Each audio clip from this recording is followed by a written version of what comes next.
बिहार के मुखिया नीतीश कुमार की प्रगति यात्रा आज से शुरू हो गई है। देखिए, बापू की कर्मभूमि यानी कि वाल्मीकि नगर से ये यात्रा प्रारंभ हुई है और आम्रपाली की रंगभूमि वैशाली में यात्रा खत्म होगी। आपको बता दें कि प्रगति यात्रा को लेकर काफी अधिक चर्चा थी। कई तरह के आरोप विपक्ष ने लगाए कि 242 करोड़ रुपए जो है वह कैबिनेट से मंजूर कर लिए गए।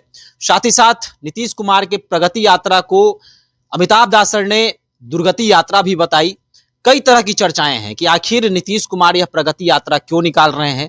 क्या नीतीश कुमार की जो रिश्ते हैं वह भाजपा से खटास हो गए हैं। तमाम तरह की चर्चाएं जो हैं अब बनने लगी है। देखिए, इस तमाम मुद्दों पर बातचीत करने के लिए मेरे साथ पूर्व आईपीएस ऑफिसर अमिताभ दासर मौजूद है।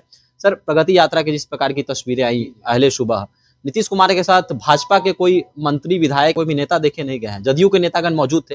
तो क्या यह जेडीयू की अपनी यात्रा है, अपने चुनाव की यात्रा है? इसलिए तो मैंने इसका नामकरण दुर्गति यात्रा किया है, क्योंकि ये नीतीश कुमार के अंत की शुरुआत है। देखिए, नीतीश कुमार तो बीच उनको यात्रा की खुजली होती रहती है। ये उनकी 15वीं यात्रा है। मैं दर्शकों को बता दूं, इसके पहले उनकी अधिकार यात्रा हो चुकी है, न्याय यात्रा हो चुकी है, विश्वास यात्रा हो चुकी है, धन्यवाद यात्रा हो चुकी है, समाधान यात्रा हो चुकी है। और मैं तो कहता हूँ एक ही यात्रा बच गई है पलटू राम की, वो है जेल यात्रा। अब वो भी यदि सृजन घोटाले की सीबीआई ईमानदारी से जांच कर देती है तो वो यात्रा भी हो जाएगी। और ये जो यात्रा है प्रगति यात्रा, मैं दर्शकों को बताऊं, इसका पहले नाम था महिला सवार यात्रा और उस पर बहुत सारी फजीहत भी हुई। लालू यादव ने तो यहाँ तक कह दिया कि नीतीश कुमार आंख सेकने जा रहा है। हालांकि वो बात नहीं कहनी चाहिए थी, लेकिन बाद में ऐसी बातें हो गई कि पलटू राम को उस बड़ी पलटी मारनी पड़ी और प्रगति यात्रा के नाम से निकालना पड़ा। अब देखिए इसका बजट कितना है, 224 करोड़ रुपए का बजट। और बिहार हिंदुस्तान का सबसे गरीब राज्य है। सबसे गरीब राज्य में 224 करोड़ का बजट। और ये भी मैं डंके की चोट पर कह सकता हूँ, ये पूरी यात्रा 10 करोड़ में संपन्न हो जाएगी। और बची जो 214 करोड़ की राशि है वो भ्रष्ट नेताओं और अधिकारियों में बंट जाएगी, है ना। बंदर बांट जिसको कहते हैं ना, कद्दू कटेगा तो सब में बटेगा, सब में बट जाएगी वो राशि। और ये भी देखिए कितना बड़ा एक मजाक की बात है कि जो पलटू राम माफिया डॉन अनंत सिंह के चपरासी हैं, वो गांधी की कर्म भूमि से यात्रा शुरू कर रहा है। पलटू राम गांधी जी और अनंत सिंह दोनों को साथ ही लेके चलते हैं। इससे बड़ा भी एक मजाक क्या हो सकता है। तो यही है, मुझे देखिए इस यात्रा से कोई उम्मीद नहीं है। और जैसा आपने कहा, इनकी जो सहयोगी पार्टी है भाजपा, उसी ने एक तरह से लगा कि इसका बहिष्कार सा कर दिया हो। और अभी भाजपा और नीतीश कुमार के बीच सब कुछ ठीक ठाक भी नहीं है। यहाँ तक कि नीतीश कुमार के फिर से पलटी मारने की बातें भी हो रही है। क्योंकि देखिए अमित शाह ने कह दिया, आज तक का एक कार्यक्रम हुआ था, उसमें कह दिया कि अभी मुख्यमंत्री का हम लोग 25 में हम लोग तय करेंगे। एक तरह से उन्होंने इस बात की संभावना से इनकार कर दिया कि नीतीश कुमार ही हमारे मुख्यमंत्री का चेहरा होंगे। उसके बाद देखिए बहुत सारी बातें हुई है। अभी जो तड़ीपार ने जो बयान दिया अम्बेडकर पर, उसको लेकर जो हंगामा हुआ है, उसको लेकर भी नीतीश कुमार कहीं ना कहीं असहज है। क्योंकि इनको लग रहा है कि इनका जो एक सामाजिक न्याय वाली जो छवि इन्होंने बनाई है, उस छवि को धक्का पहुंचेगा अगर वो भाजपा के साथ रहते हैं तो। और भाजपा वाले भी, अभी लोगों ने हरियाणा में विधायकों की मीटिंग बुलाई गई बिहार से लेके। फिर आपको याद होगा दिल्ली में जो संजय झा के बंगले पर बैठक हुई थी, उसमें पलटू राम नदारद रहे थे। और एक बात यह है कि ऑपरेशन लोटस की तलवार लगातार लटक रही है जदयू पर। ये जो तड़ी पार है, कब इनके 12 में से 8-9 विधायकों को तोड़ ले, कोई नहीं जानता। अभी देखिए एकनाथ शिंदे का इन्होंने क्या हाल कर दिया महाराष्ट्र। अब लोग उसको एक लात शिंदे कर है, एक लात मार के उसको हटा दिया गया जब काम निकल गया। तो भाजपा की तो ये पुरानी उनकी शैली है कि यूज एंड थ्रो, काम निकाल के फिर उसको ये चलता कर दो। तो इन सब वजहों से एक तरह का खटास बढ़ने लगी है भाजपा और नीतीश के बीच।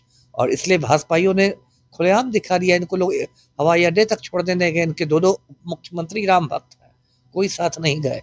और ये बात बघाम में भी देखने को मिली, हर जगह देखने को मिलेगी जी। तो क्या नीतीश कुमार जो यह खटास आई है, तो क्या यह सीट शेयरिंग को लेकर नीतीश कुमार आंख दिखा रहे हैं कि मैं प्रगति यात्रा पर निकल रहा हूं, इतने जिलों में जो है मैं यात्रा करूंगा, लोगों का सहयोग है, तो क्या सीट शेयरिंग को लेकर भी जो है खटास बीच में आ रही है? सीट शेयरिंग तो एक मुद्दा है ही, क्योंकि भाजपा ने अभी झारखंड में इनको 2 ही सीटों पर टरका दिया, जबकि झारखंड में कुर्मियों की बहुत बड़ी संख्या है, जिसको वहाँ महतो कहते हैं। और नीतीश कुमार को लगता था कि मैं कुर्मियों का नेता हूं तो मैं तो 8-10 सीटें झटक लूंगा, लेकिन इनको 2 सीटों पर ही चलता कर दिया गया। तो वो तो एक मुद्दा है ही कि भाजपा इनको कम से कम सीटें देने के इसमें है। और देखिए नीतीश कुमार के प्रगति यात्रा की ये भी वजह है कि नीतीश कुमार का आत्मविश्वास कहीं ना कहीं डोल गया है।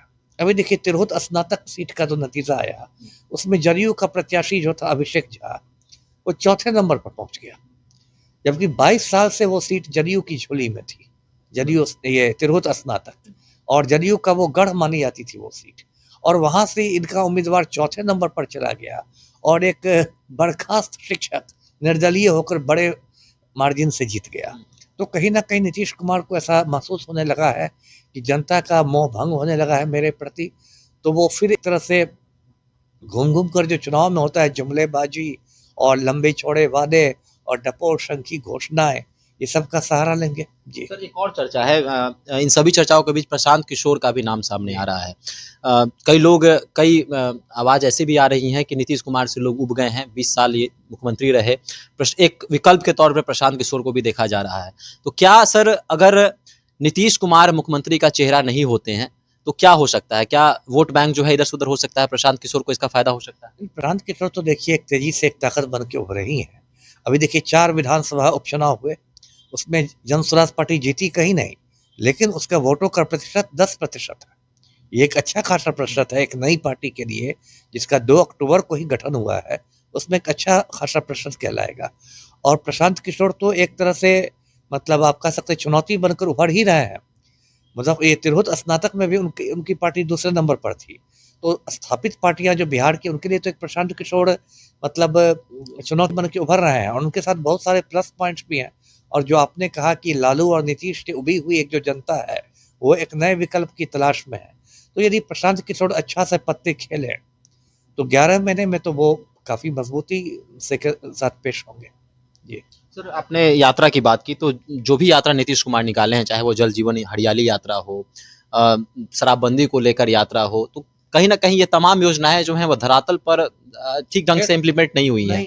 लोगों के अंदर आक्रोश है, चाहे वो स्मार्ट प्रीपेड मीटर हो। तो क्या इस बार की यात्रा में ये चीज देखने को मिल सकती है? लोक आक्रोश देखने को मिल सकता है? बिल्कुल, देखिए नीतीश कुमार की सारी योजनाएं ही फेल हुई है। आप शराबबंदी को लीजिए, नीतीश कुमार ने इतना ढोल नगाड़े के साथ शराबबंदी लागू की, ऐसा लगा कि राजा राम मोहन राय के बाद यही दूसरे समाज सुधारक पैदा हुए हैं। इन्होंने कहा कि मैंने महिलाओं का सशक्तिकरण कर दिया, अब महिलाएं घरेलू हिंसा से बच रही हैं। लेकिन शराबबंदी की हकीकत किसको नहीं मालूम है ना? जहरीली शराब की घटनाओं में जितनी महिलाएं विधवा हुई हैं, यदि अभी सभी आ जाए सड़क पर इनको कई झंडे दिखाने के लिए, तो इनकी क्या हालत हो जाएगी आप बताइए। तो इनकी तो सारी योजनाएं विफल रही हैं। और आप देखिए अभी तो छात्रों में बहुत आक्रोश है। अभी हम लोग बात कर रहे हैं उस समय गर्दनी बाग में बीपीएससी सत्याग्रह चल रहा है, जाड़े में खुले आसमान के नीचे हजारों छात्र आंदोलित हैं। और बेरोजगारों का गुस्सा को पलटू राम को हल्के से नहीं लेना चाहिए, क्योंकि हर बेरोजगार एक मतदाता भी है, और यदि सारे बेरोजगार इकट्ठे हो गए ना, तो माननीय मुख्यमंत्री बेरोजगार हो जाएंगे। इस चीज को याद में रखना चाहिए। तो अलग अलग लोगों में, अलग अलग वोट बैंक में नीतीश के प्रति नाराजगी बढ़ती जा रही है, और मुझे नहीं लगता कि दुर्गति यात्रा या प्रगति यात्रा जो उनको कर रहे हैं, उससे कुछ वो ज्यादा सफल हो पाएंगे लोगों का गुस्सा रोकने में। जी चलिए, तो नीतीश कुमार ने प्रगति यात्रा तो निकाल ली है, लेकिन नीतीश कुमार के लिए जो है जनता का आक्रोश साफ तौर पे देखा जा रहा है। और चाहे वो स्मार्ट प्रीपेड मीटर हो, जमीन सर्वे का मामला हो, शराबबंदी हो, तमाम योजनाओं की किरकिरी जो है बिहार में देखी जा रही है, और लोगों का आक्रोश हर जगह, सोशल मीडिया प्लेटफॉर्म हो, हर जगह जो है देखने को मिल रहा है। तो क्या प्रगति यात्रा इस बार सफल होगी या नहीं होगी? अभी हमारे साथ कमेंट सेक्शन में अपने रख सकते हैं। धन्यवाद।